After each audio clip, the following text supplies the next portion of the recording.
네, 시간이 되었습니다. 우리 다 같이 조용히 기도하심으로 하나님 앞에 주일 축제 예배를 드리겠습니다. 다 같이 기도합니다.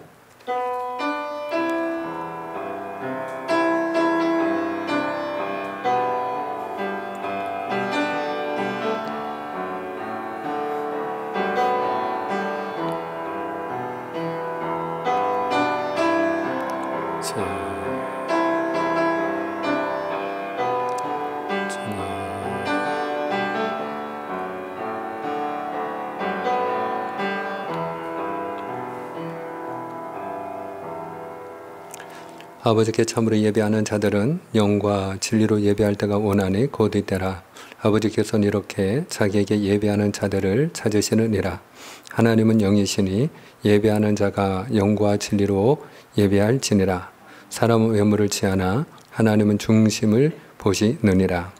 할렐루야. 하나님 아버지 감사합니다. 오늘도 하나님의 은혜 가운데 코로나가 엄중한 시기임에도 하나님의 가족들 건강 지켜주시고 또 오늘도 하나님을 예배할 수 있도록 인도하여 주시니 감사합니다. 오늘 가정에서 온라인 예배로 드립니다. 온 가족이 함께 모여 하나님을 예배합니다. 하나님 아버지, 우리의 마음을 받아 주옵시고 영과 진리로 드려지는 예배되게 하여 주시옵소서. 이 예배의 주인 되어 주옵소서. 예수님의 이름으로 기도하옵나이다. 아멘. 이 시간에는 사도들의 신앙 고백, 사도신경을 우리의 믿음으로 다 같이 고백을 드리겠습니다. 전능하사 천지를 만드신 하나님 아버지를 내가 믿사오며 그 외아들 우리 주 예수 그리스도를 믿사오니 이는 성령으로 잉태하사 동정녀 마리아에게 낳으시고 본디오 빌라도에게 권한을 받으사 십자가에 못 박혀 죽으시고 장사한 지 사흘 만에 죽은 자 가운데서 다시 살아나시며 하늘에 오르사 전능하신 하나님 우편에 앉아 계시다가 저리로서 산자와 죽은 자를 심판하러 오시리라. 성령을 믿사오며 거룩한 공예와 성도가 서로 교통하는 것과 죄를 사하여 주시는 것과 몸이 다시 사는 것과 영원히 사는 것을 믿사옵나이다. 아멘. 할렐루야. 찬송가 274장을 찬양 드립니다.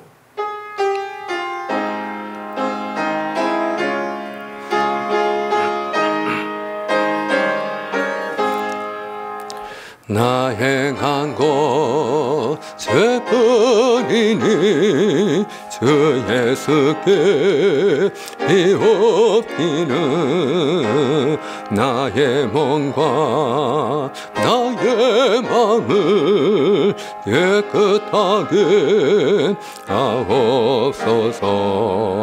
물 가지고 날 씻든지 물 가지고 태우든지 내 안가봐 다 닦으사 내 모든 죄 멸하소서. 내 어두운 밝으시는 참 기쁘고 고마우나 그보다도 원하오니 정결한 마음 주옵소서. 물 가지고 날 씻든지 물 가지고 태우든지 내 안가봐 다 닦으사 내 모든 죄 멸하소서. 정결한 마음 속에서 신령한 믿음이 채우니 이러한 마음 나 얻으면 능까지도 밝으리라. 물 가지고 날 씻든지 물 가지고 데우든지 내 안과가 다 닦으사 내 모든 죄 멸하소서. 못된 행실 다 고치고 악한 생각 다 버려도 주 앞에서 정열 타고 자랑치는 못하리라. 물 가지고 날 씻든지 물 가지고 데우든지 내 한가가 다 닦으사 내 모든 죄 멸하소서. 아멘. 이 시간에 주시는 하나님의 말씀입니다. 하나님의 말씀은 사무엘하 20장 4절로 10절 상반절까지 교독하겠습니다. 가정에서 온라인으로 예배 드리는 우리 교회 가족 성도님들도 저와 함께 이 시간에 소리내어서 교독하면 좋겠습니다.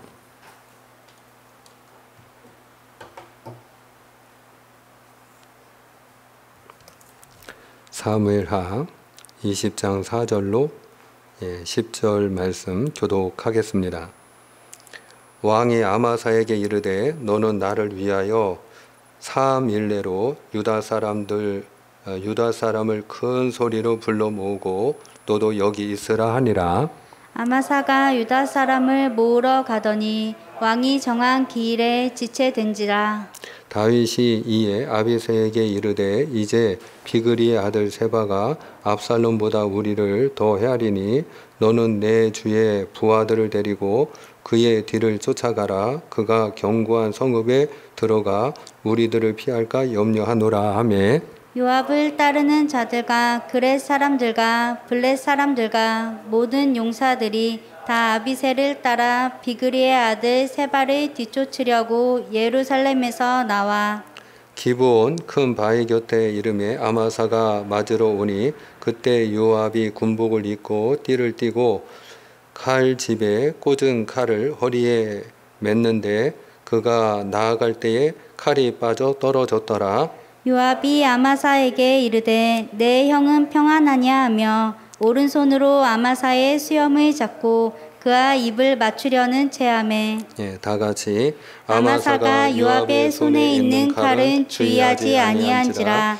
요압이 칼로 그의 배를 찌르매 그의 창자가 땅에 쏟아지니 그를 다시 치지 아니하여도 죽으니라. 아멘. 우리가 주실 은혜 사모하며 잠시 기도하겠습니다. 하나님 아버지 은혜와 사랑 감사합니다. 이 시간에 하나님의 말씀 듣기 원합니다. 주의 말씀이 우리를 살리는 생명의 말씀이 되게 하여 주옵시고 우리가 하나님의 사람으로 이 땅에 살아가는 동안 하나님 보시기에도 아름답고 또 우리가 사람들에게도 소금과 빛의 역할을 할 수 있는 선한 영향력을 끼칠 수 있는 하나님의 사람으로 살아갈 수 있도록 은혜를 내려 주시옵소서. 이 시간에 주의 말씀에 귀를 기울입니다. 주여 들을 길을 열어 주옵시고 은혜 받게 하여 주시옵소서. 예수님의 이름으로 기도함나이다. 아멘. 할렐루야. 오늘도 하나님이 예비하신 은혜가 있는 줄을 믿습니다. 오늘 우리가 사무엘하 20장 4절로 10절의 말씀을 함께 교독을 했습니다. 그런데 오늘 본문에서 우리가 주목해야 될 세 사람이 등장을 해요. 첫 번째는 다윗 왕입니다. 두 번째는 아마사라고 하는 인물입니다. 그리고 세 번째는 요압 장군입니다. 다윗이 예루살렘으로 돌아올 때에 유다 지파와 나머지 이스라엘 그 10지파가 갈등이 있었어요. 우리가 지난 시간에 함께 은혜를 나눴습니다. 그 요단을 건너서 예루살렘에 돌아오는데 유다 지파와 또 다른 지파들 간에 서로 소통이 되질 않았죠. 우리가 소통되지 않는 이유는 그 안에 욕심이 있고 또 자기 기준, 자기 중심적인 생각이 있었기 때문이다. 그래서 우리가 하나님 중심의 생각을 해야만 그래야 우리가 하나가 될 수 있다 하는 그런 은혜를 나눴어요. 그런데 이 유다 지파와 다른 10지파 간에는 서로 자기 욕심을 먼저 내세우고 또 자기 기준이 강하다 보니까 유다 지파는 혈통을 내세우고 또 나머지 10지파는 숫자를 내세워서 우리가 너희보다 10배는 많지 않냐. 그러다 보니까 서로 분열이 일어났죠. 그리고 그 분열이 일어났을 때 그 베냐민 지파에 속해 있던 세바라는 사람이 반란을 일으킵니다. 그래서 그 반란군을 진압하기 위해서 다윗 왕이 지금 그 반란군을 진압할 수 있는 그 군 지휘관, 총 책임자로 누구를 임명하고 있는가 하면은 아마사라는 장군이에요. 그 아마사라는 장군을 불러가지고 그 아마사로 하여금 너는 지금 유다 지파 가운데서 군대를 모으라는 거예요. 그래서 그 반란군을 진압을 하라는 겁니다. 그러면서 시간이 지체되면 그러면 그 반란군을 진압하기가 어려워질 테니까 앞으로 3일 내로 사흘 안에 군대를 조직해서 그 반란군을 진압해라. 그렇게 지금 다윗이 아주 중요한 책임을 그 아마사에게 맡긴 거예요. 그런데 이 아마사가 그 유다 지파 가운데서 군인들을 모아가지고 이제 전쟁을 하기 위한 그 전열을 정비하는데 그 다윗이 정한 기일 내에 시간을 맞추지 못한 겁니다. 그랬을 때에 다윗은 다시 그 당시 아비새 장군과 요압 장군의 군대의 명령을 다시 하게 되는 거예요. 지금 이 세바의 반란군을 진압을 해야 되는데 아마사가 아직 도착을 하지 않았으니 너희가 그 반란군을 가서 진멸을 하라는 거죠. 그래서 이 아비새 장군과 요압의 군대가 이제 그 반란군을 진압을 하기 위해서 출동을 하는 거죠. 그런데 그런 과정에서 이 아마사 장군이 전열이 정비가 된 겁니다. 싸울 준비가 돼 있는 거예요. 그래서 중간에서 이 요압의 군대를 맞이하게 돼요. 근데 이 요압의 군대를 맞이하게 되는데 그 요압의 군대를 맞이하는 그 시간에 이 요압 장군이 아마사에게 안부를 묻는 척 하면서 그를 죽이게 돼요. 오늘 우리가 본문 가운데 그 내용만 좀 확인하기를 원하는데요. 오늘 말씀 가운데 9절과 10절입니다. 우리가 오늘 말씀 사무엘하 20장 9절과 10절 우리가 함께 읽기 원합니다. 시작. 요압이 아마사에게 이르되 내 형은 평안하냐 하며 오른손으로 아마사의 수염을 잡고 그와 입을 맞추려는 체함에 아마사가 요압의 손에 있는 칼은 주의하지 아니한지라.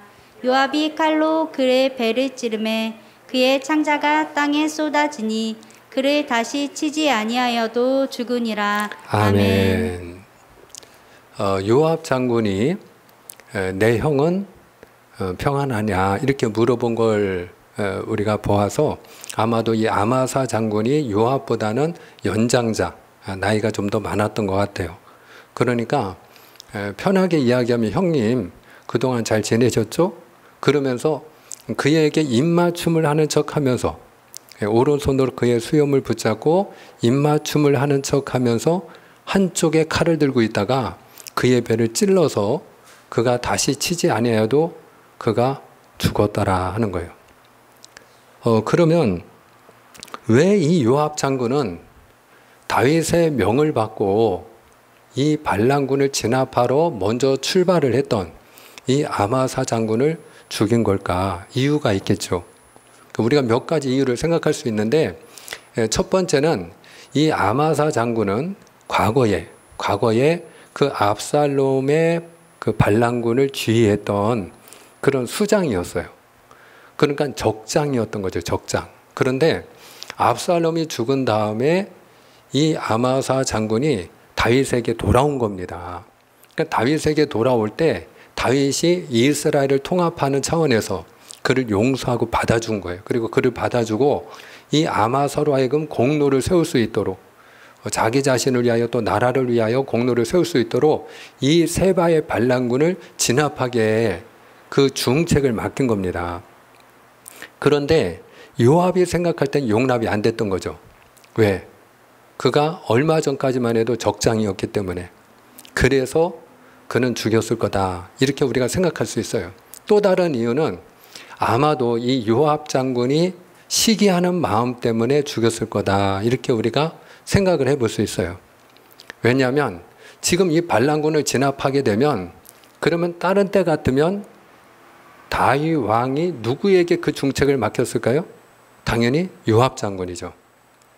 그런데 항상 모든 전쟁에 요압 장군이 앞장서서 모든 군대를 통솔했는데, 지금 이 세바의 반란군이 일어났을 때만큼은 다윗이 누구에게 그 중책을 맡겼느냐? 아마사 장군에게 맡긴 거예요. 그러니까 가만히 보면 그가 공로를 세우게 되면 분명히 그의 자리가 더 굳건해질 거고, 그리고 훗날에 그는 분명히 자기의 정치적인 라이벌이 될 거예요. 훗날에 만약에 다윗 왕이 군대 장관을 세운다면 그러다 아마사를 세울 수도 있는 겁니다. 그러니까 그 마음에 시기하는 마음이 일어나서, 그래서 이 요압 장군이 아마사를 죽였을 수 있어요.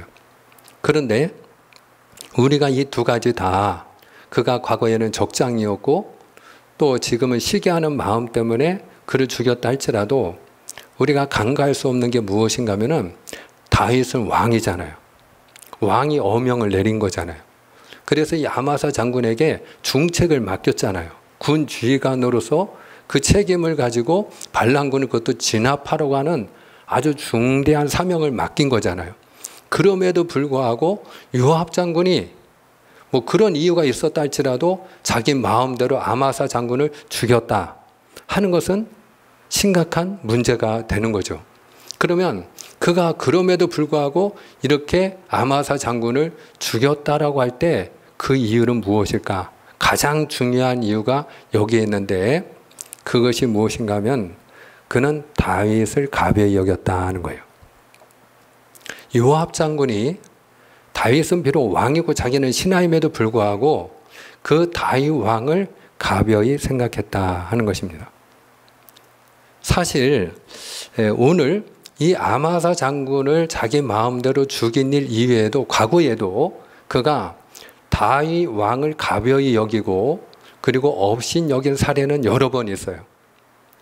무엇보다도 압살롬의 반란을 일으켰을 때입니다.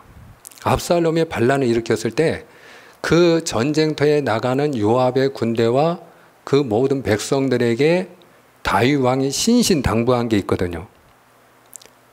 내 아들 젊은 압살롬을 너희는 너그러이 대우하라 하는 거예요. 내 아들 압살롬을 죽이지 말고 너그럽게 대우해달라. 이것이 다윗의 아주 유일하면서도 신실한 당부였어요. 그런데 왕의 어명이고 왕의 부탁임에도 불구하고 요압 장군이 어떻게 했죠? 나뭇가지에 매달려 있는 그 압살롬의 심장에 단창을 꽂아 그를 죽였어요. 다윗을 가벼이 여긴 하나의 사례라고 이야기할 수 있죠. 그리고 압살롬이 죽었을 때 다윗이 얼마나 슬퍼했습니까?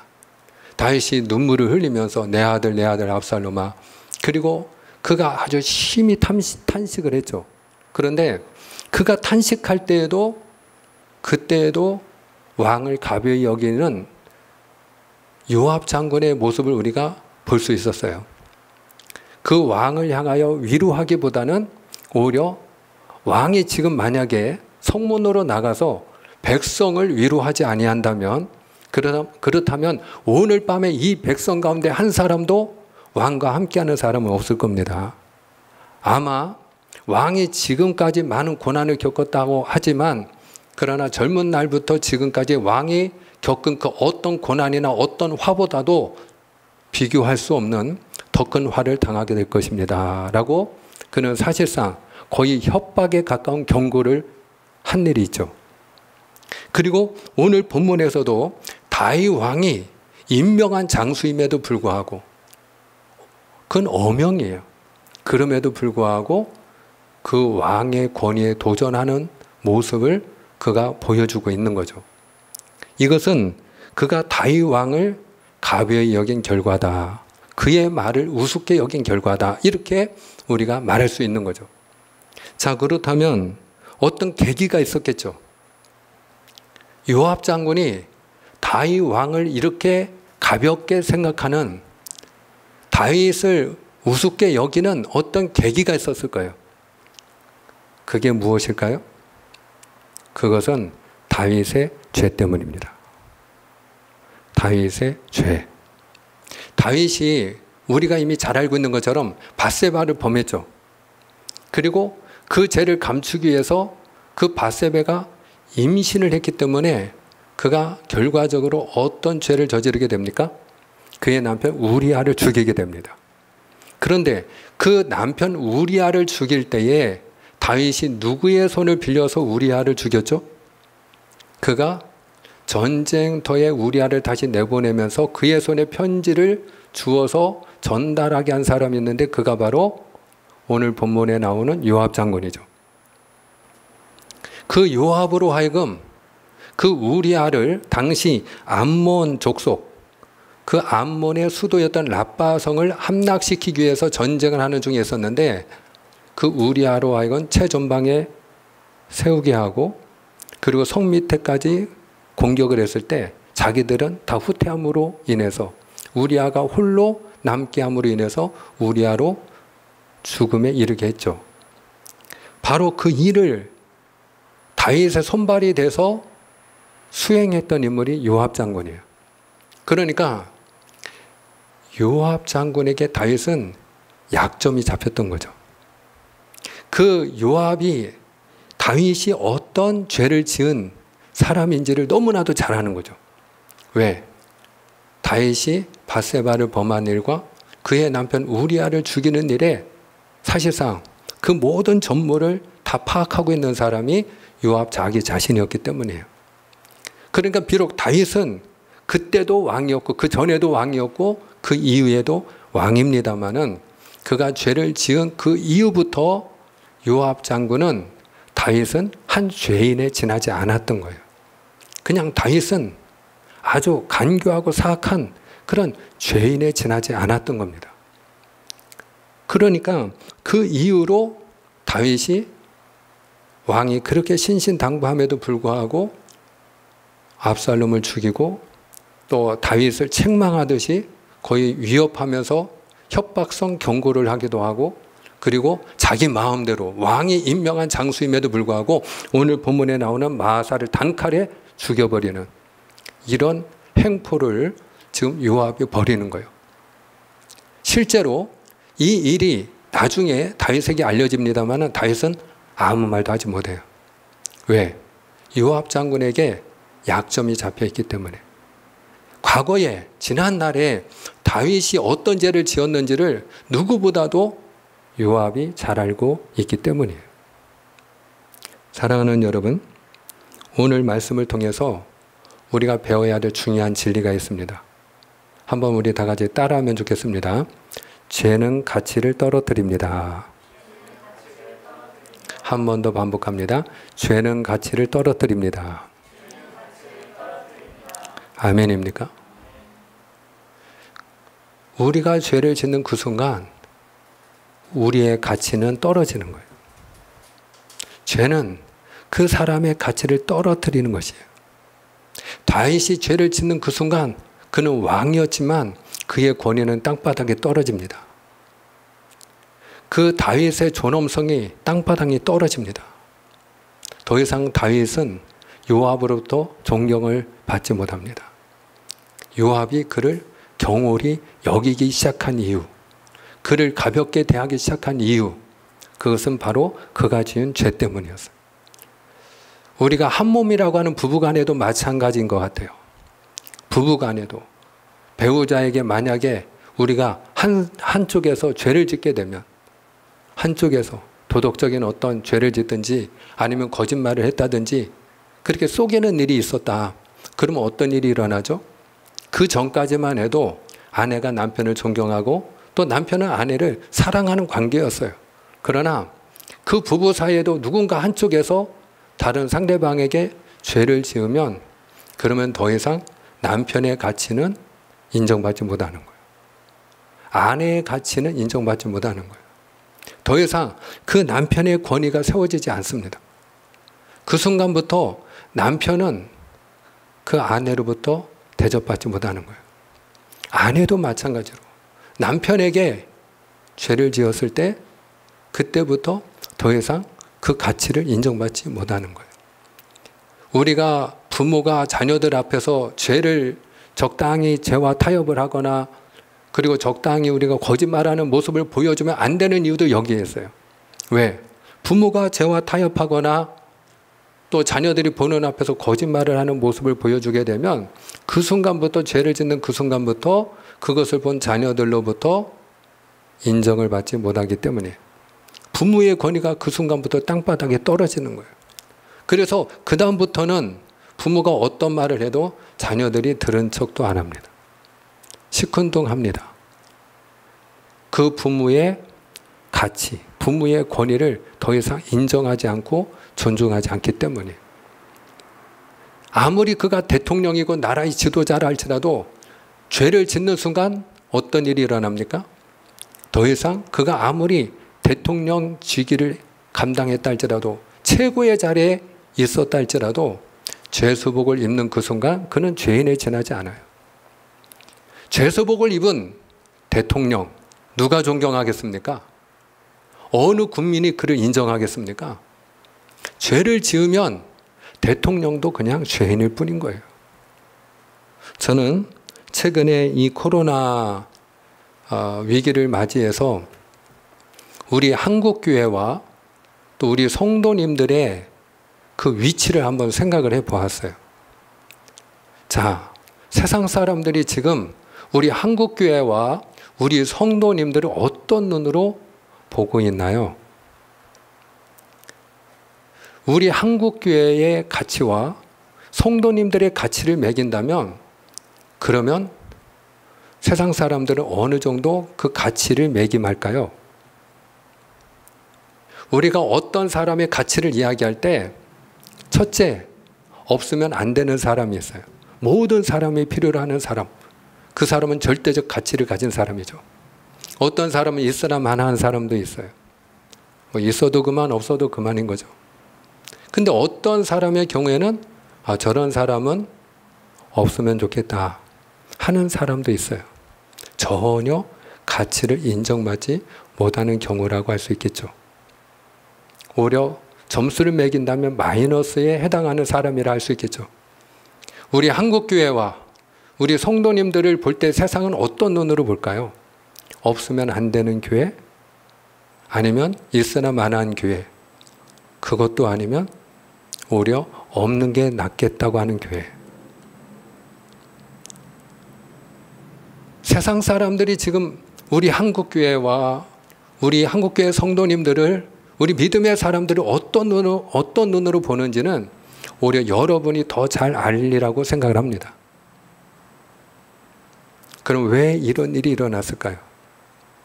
어쩌다가 한국교회의 가치가 우리 성도들의 영적 권위와 가치가 이렇게 떨어졌을까요? 다름에 있지 않고 한국교회가 또 우리 성도들이 법과 원칙을 지키지 아니하거나 거짓말을 하기 때문이라고 저는 생각합니다.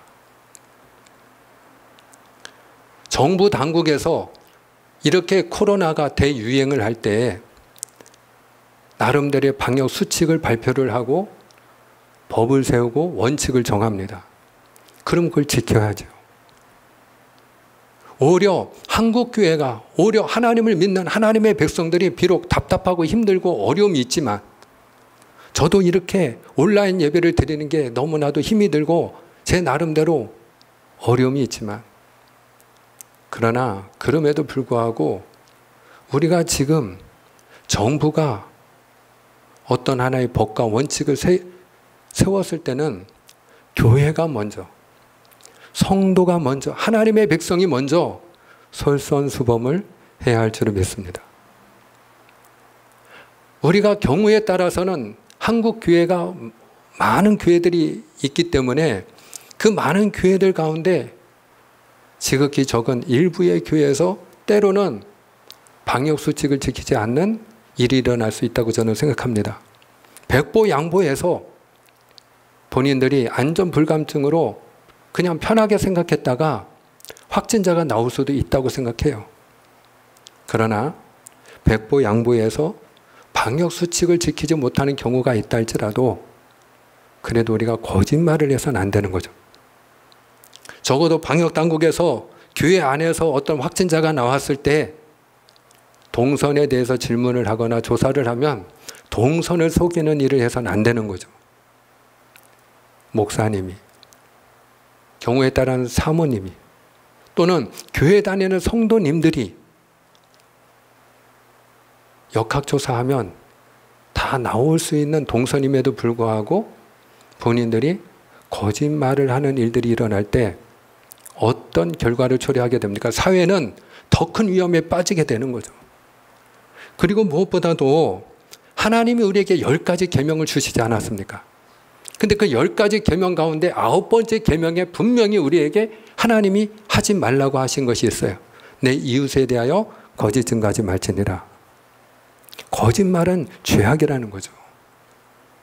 그런데 목사님이든 사모님이든 교회 다니는 직분자나 일꾼이나 성도님이든 우리가 분명히 교회 울타리 안에 하나님의 백성이라는 타이틀을 가진 성도님들이 거짓말을 할 때 세상은 어떤 눈으로 보게 될까?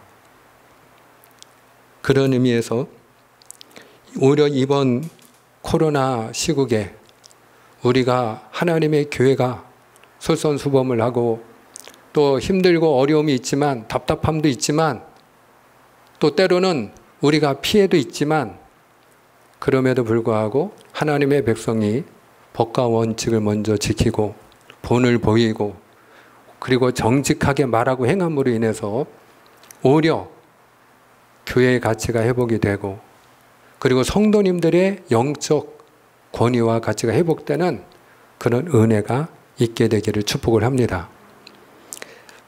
예수님이 이 땅에 오신 목적이 있죠. 예수님이 이 땅에 오신 목적은 우리의 죄를 담당하시기 위함이에요. 그런데 예수님께서 우리 죄를 담당하신 이유가 있어요. 예수님이 우리 죄를 담당하신 목적이 있다고 성경은 이야기를 해요. 자, 우리가 베드로전서 2장 24절을 한번 같이 확인하기 원합니다. 베드로전서 2장 24절 함께 있습니다. 시작. 친히 나무에 달려 그 몸으로 우리 죄를 담당하셨으니 이는 우리로 죄에 대하여 죽고 의에 대하여 살게 하려 하심이라. 아멘. 예수님이 친히 나무에 달려 십자가에 달려 우리 죄를 담당하셨다. 그런데 예수님이 나무 십자가에 매달려 우리 죄를 담당하신 이유가 있다고 말씀하죠. 무엇이라는 말씀입니까? 우리로 하여금 죄에 대하여 죽고 의에 대하여 살게 하려 하심이라. 한번 따라합니다. 죄에 대하여 죽고 의에 대하여 살게 하려 하심이라. 아멘입니까? 예수님이 십자가에서 죽으시고 우리 죄를 담당하신 목적이 있는데 그 목적은 뭐냐? 우리로 하여금 죄에 대하여 죽고 의에 대하여 살도록 하시기 위함이라는 거예요. 우리가 죄를 지으면 안 되는 이유가 있어요. 첫째로 죄는 우리를 어디로 끌고 갑니까? 사망으로 끌고 가기 때문이에요. 욕심이 잉태한 즉 죄를 낳고 죄가 장성한 즉 사망을 낳느니라 하신 그 말씀처럼 그 죄는 우리를 사망에 이르게 하기 때문이에요. 두 번째로 우리가 죄를 지으면 안 되는 이유가 있어요. 그것은 우리로 하여금 그 죄가 하나님의 진노 아래 놓이도록 만들기 때문이에요. 우리가 죄를 짓는 그 순간 죄를 미워하시는 하나님의 진노 아래 놓일 수밖에 없어요. 하나님은 오래 참으시는 하나님이에요. 그러나 그렇다고 해서 사도 바울은 하나님의 진노를 쌓는 어리석은 자가 되지 말지니라 우리에게 권면하는 거예요. 왜? 우리가 죄를 지으면 하나님의 진노가 쌓이기 때문에, 그리고 그 하나님의 진노는 우리에게 형벌로 나타나기 때문이에요. 그리고 무엇보다 우리가 죄를 지으면 안 되는 이유가 있어요. 죄는 우리의 가치를 떨어뜨리기 때문이에요. 우리가 죄를 지으면 우리의 영적 권위가 무너지고 하나님의 형상대로 지음받은 사람의 가치가 훼손되기 때문이에요.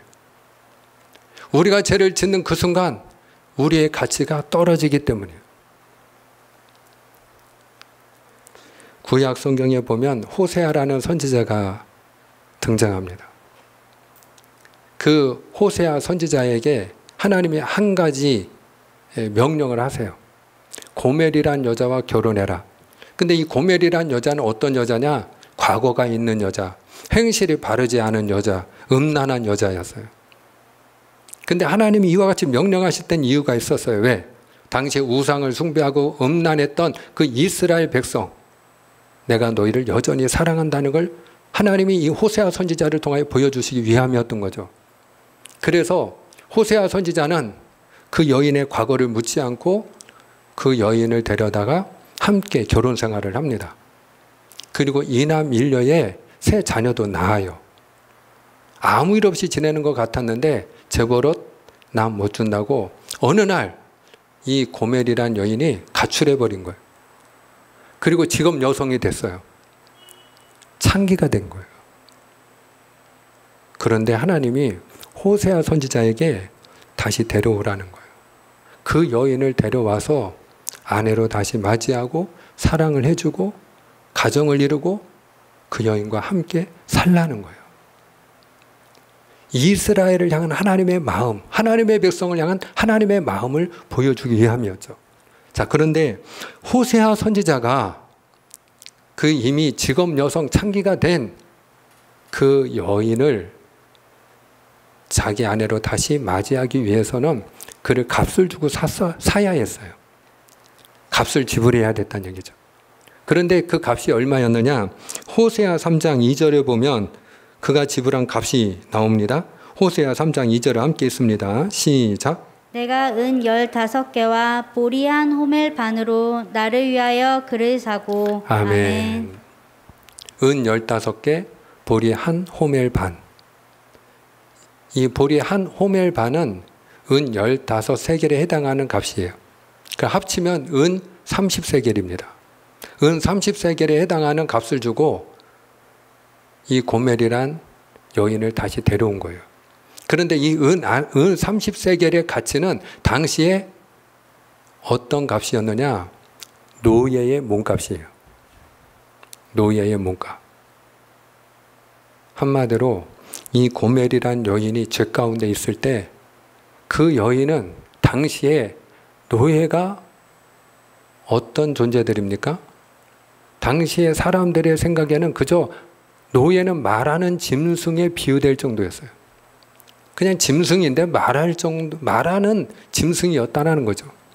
그런데 바로 그 노예와 같은 존재로 이 고멜이란 여인이 가치가 전락한 거예요. 언제? 죄를 지었을 때. 이와 같이 죄는 우리의 가치를 떨어뜨려요. 그래서 예수님이 십자가에 의해서 우리의 죄를 담당하신 이유는 우리가 더 이상 죄의 종로로 타지 아니하도록 하기 위함인 줄 믿으시길 바랍니다. 왜? 우리가 죄의 종로로 타는 죄 가운데 사는 백성이 될 때 우리는 사망에 빠질 뿐만 아니라 하나님의 진노 아래에 놓일 뿐만 아니라 무엇보다 하나님의 형상대로 지음받은 가장 존귀한 하나님의 백성으로서의 그 가치를 잃어버리기 때문이에요. 한 생명의 가치를 예수님은 어떻게 말씀하셨죠? 온 천하보다 귀하니라. 오늘 저와 여러분, 우리 한 명 한 명, 우리 한 사람 한 사람의 생명은 천하보다 귀한 줄을 믿습니다.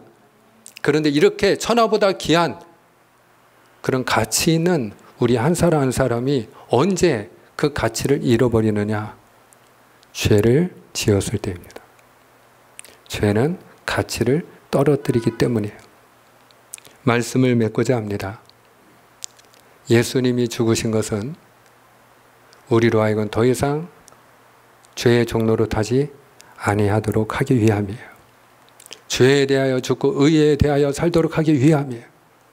그래서 우리가 죄에 대하여 죽고 의에 대하여 산 자가 되어 하나님의 말씀대로 하나님의 뜻대로 의로운 하나님의 백성으로 살아갈 때 우리 자신을 통해서 하나님이 우리를 지으신 목적대로 우리가 하나님께 영광을 돌리는 하나님의 사람이 되고 하나님 보시기에도 아름답고 세상 사람들이 볼 때에도 아름다운 하나님의 사람이 다 될 줄을 믿습니다. 오늘 저와 여러분이 죄를 이김으로 하나님이 우리에게 부여하신 온 천하보다 귀한 하나님의 백성으로서의 그 존귀함이, 그 가치가 다시 회복되고, 그리고 우리의 삶이 하나님이 보시기에도 처음에 아담과 하와를 향하여 하셨던 말씀처럼 심히 보시기에 좋았더라 말씀하신 것처럼 우리를 보시는 하나님이 보시기에 심히 좋은 삶을 살아가게 되기를 주님의 이름으로 축복합니다. 기도하겠습니다. 하나님 아버지, 은혜와 사랑을 감사합니다. 그렇습니다. 죄는 가치를 떨어뜨립니다. 주님께서 죽으심은 우리의 죄를 담당하사 우리로 하여금 죄에 대하여 죽고 의에 대하여 살게 함이니이다. 하나님 아버지, 우리가 적당히 죄와 타협하는 어리석은 자 되지 않게 하여 주옵시고, 그리하여 가치 없는 인생을 사는 자가 되지 않게 하여 주옵시고, 우리가 죄를 이기고 죄에 대하여 죽고 의에 대하여 사는 자가 되게 하여 주시어서 가치 있는 인생, 아름다운 인생 되게 하여 주시옵소서. 예수님의 이름으로 기도합니다. 아멘. 할렐루야. 예, 오늘 주신 말씀 우리가 마음에 담고 찬송가 350장을 함께 찬양을 드립니다.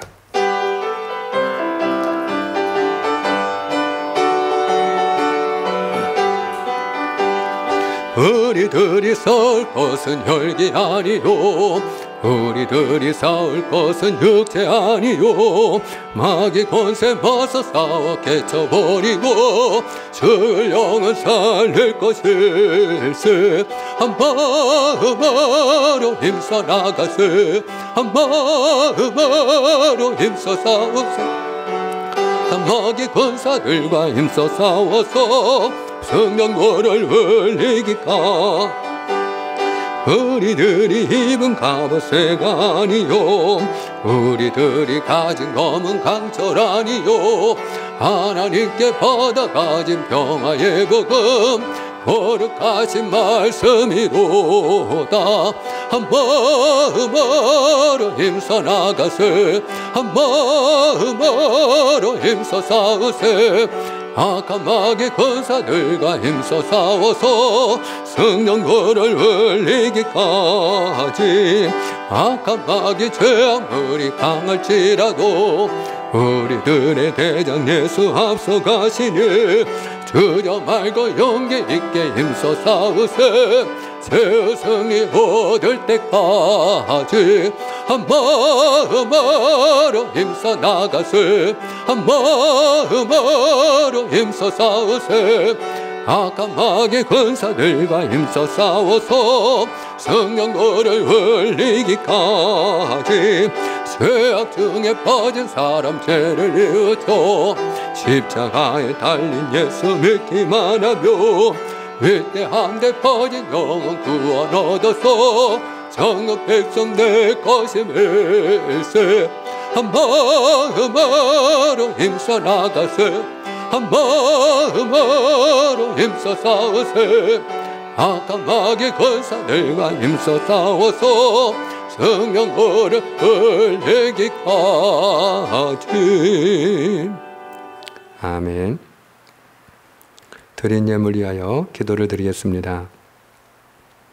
하나님 아버지 감사합니다. 이 시간에 하나님의 주인 되심을 고백하며 하나님의 것을 구별하여 11조 예물을 드린 손길들이 있습니다. 또 주님 앞에 감사한 마음을 담아 감사의 기도 제목을 가지고 하나님이 행하실 일을 기대하며 감사 예물을 드린 손길들이 있습니다. 주님 앞에 주일 예물을 드리고 교회를 사랑하는 마음으로 건축 예물을 드리며 한 영혼을 사랑하는 마음으로 선교 예물을 드리는 손길들이 있습니다. 주님 받아 주시옵소서. 향기로운 예물이 되게 하여 주옵시고 이 예물이 쓰여질 때 하나님의 영광을 위하여 쓰임받게 하여 주옵시고 이 예물이 쓰여질 때 하나님의 교회 영적 권위가 회복되고 교회의 영광이 회복되게 하여 주옵시며 하나님이 빚값 주고 세우신 하나님의 교회를 통하여 천하보다 귀한 생명들이 주님께로 돌아오고 구원받는 역사가 날마다 이루어지는 일에 오병이어처럼 쓰임받게 하여 주옵소서. 주님 영광 받아 주옵소서. 예수님의 이름으로 기도하옵나이다. 아멘. 할렐루야. 광고 말씀을 잠깐 드립니다. 그 정부 방역 당국에서 사회적 거리두기 2단계 조치를 한 주간 연장을 했습니다. 그래서 우리가 다음 주일이죠. 9월 13일 다음 주일까지는 온라인 예배를 드립니다. 우리가 나름대로 함께 만나지 못하는 답답함이 있고 또 어려움이 있습니다. 그러나 방역 수칙을 무엇보다 하나님의 교회가 솔선수범해서 지켜야 된다고 생각을 합니다. 그런 차원에서 우리가 다음 주일 13일까지는 모든 현장 예배 중지하고 그리고 주일 예배는 온라인 예배로 다음 주일에도 드리도록 하겠습니다. 어려운 때이지만 우리 성도님들 각 처에서 마스크 착용 잘 하시고 또 방역수칙 잘 지키셔서 우리 교회 가족들도 다 건강하셨으면 좋겠고요. 그리고 우리 교회와 또 하나님의 백성들이 솔선수범해서 주님이 너희는 세상의 빛이다 소금이다 하신 것처럼 우리가 선한 영향력을 미치고 또 교회와 성도의 영적 권위와 가치가 회복될 수 있는 그런 기회가 되었으면 합니다. 이 시간에는 우리가 찬송가 1장 함께 찬양 드리고 제가 축복 기도함으로 오늘 주일 예배를 마치겠습니다.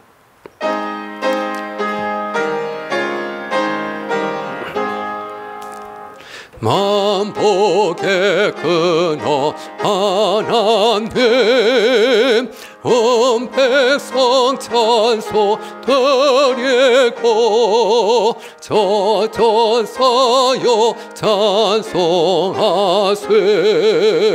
찬송 성무 성자 성령 아멘.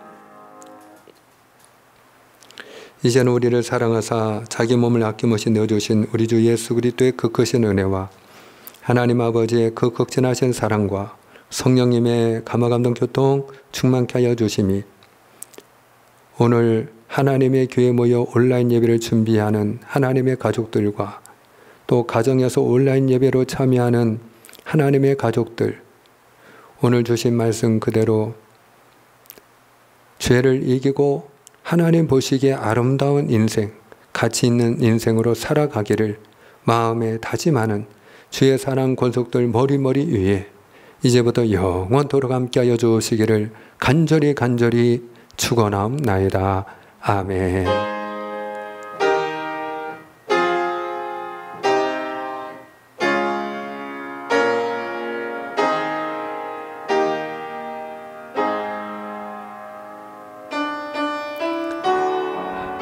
할렐루야. 예배 마칩니다.